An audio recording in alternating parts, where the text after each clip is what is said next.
So this vlog update is to really update people about things that are going on in the school, so people feel they're aware of the different activities taking the school forward. I know we communicate in different ways. We have emails, social media, team meetings, school meetings, but I thought given the change that there's been and the uncertainty, it's really important to try and communicate the stuff that we're doing to try and move the school forward. So this is the first of a series of blogs looking at different aspects of the things that we're doing. Hopefully you'll find them useful and they'll provoke thought and discussion and also feedback as well. So I want to spend about 5 minutes just talking about some of the staff development activities that we've got planned, which are starting in the school. For me, it's really important that we keep developing people regardless of their experience or their level, and that we're developing people not just around learning and teaching, but all aspects of the job and indeed research and scholarly activity. So in terms of the development activity that we've got planned that we're doing in the school, some of this is really aimed around new members of staff and some of it is around more experienced members of staff. As a school, we've had lots of people leave pre-Christmas with the restructure with managed severance, and people leave subsequently, and we're about to recruit probably somewhere in the region of 8 people, I think it is, into the school. And these are people at all levels, lecturer, senior lecturer, associate professor. It's very key that these people, when they join, we induct them properly and we don't just leave them to just get on with it, that we actually support them and develop them. So for any new member of staff, we're doing a couple of key things to make sure that they hit the ground running.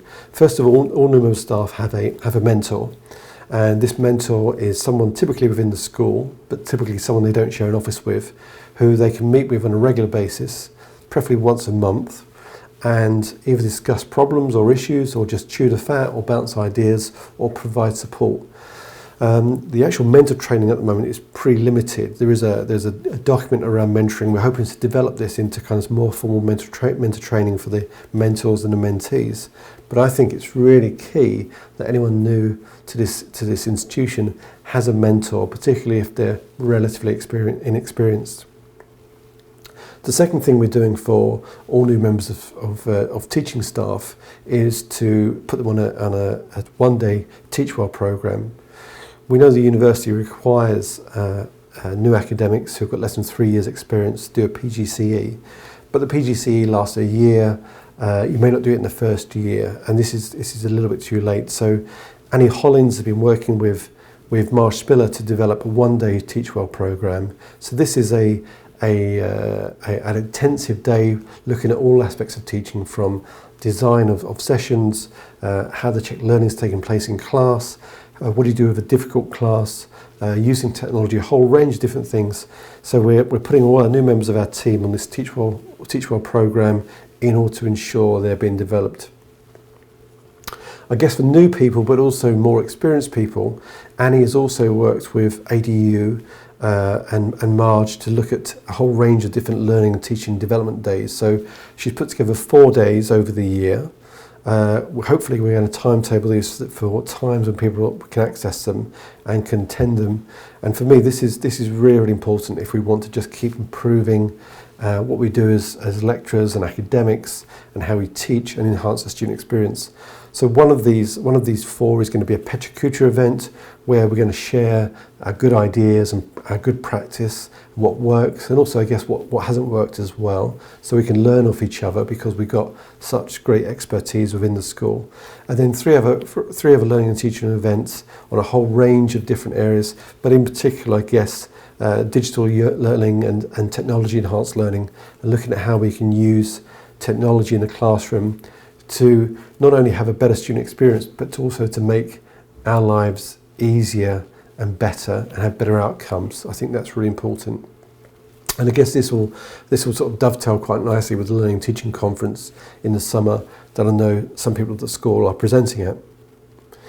We're also in the process at the moment of building budgets for next year. So heads of department have no doubt asked you to put together your budgetary requirements for next year. As part of our budgeting, we'll also be looking at staff development budget.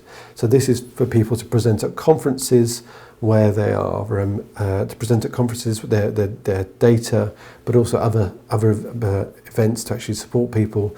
And again, anyone new who is research active, who could be working towards the REF, we're also providing a budget of up to £1,500 to support them in terms of their development. So a whole range of different budgetary activities to support people's development over the year. There's also, I guess, the support we're doing around research. I'm going to talk about this separately in a different vlog, but there's a whole range of different activities that I know John Fairburn's spoken to you about. And hopefully there's going to be lots and lots of opportunities for you to do, I guess, slightly different activities within the school which will help you and stretch you and develop you in different ways as your career progresses. I think having different roles and tasks in your job makes it more interesting and it develops us. Now, I guess I've listed off here a whole range of different things that we're doing for new people and established members of staff. I think it's important that if there's things that we're not doing that you think we should do, or you want to feedback on the things we've suggested in this vlog, that you come back and say, well, actually, we should try X, Y, and Z, or we shouldn't be doing A, B, and C. So it's important that you feel that you can take ownership as well of what we're doing in the school, because we're all trying to achieve the same thing here. We're all trying to have a great school. We're all trying to have a school where we want to work and come to work and enjoy it. We're also trying to have a fantastic student experience. It's also, I guess, important that if you feel that you want to discuss things, that each month you're aware that I have open surgeries on the first Wednesday, so you can book in and come and see me and talk about something that you want to change or think which is brilliant, or share a good practice or share a good idea. And that's really important that we kind of communicate both vertically and horizontally. I hope this vlog has been useful. I hope it's giving you a bit of an insight into the things we're doing around developing people.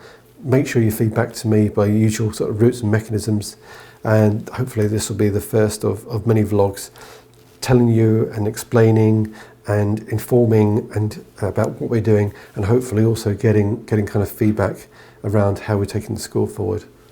Thanks for listening.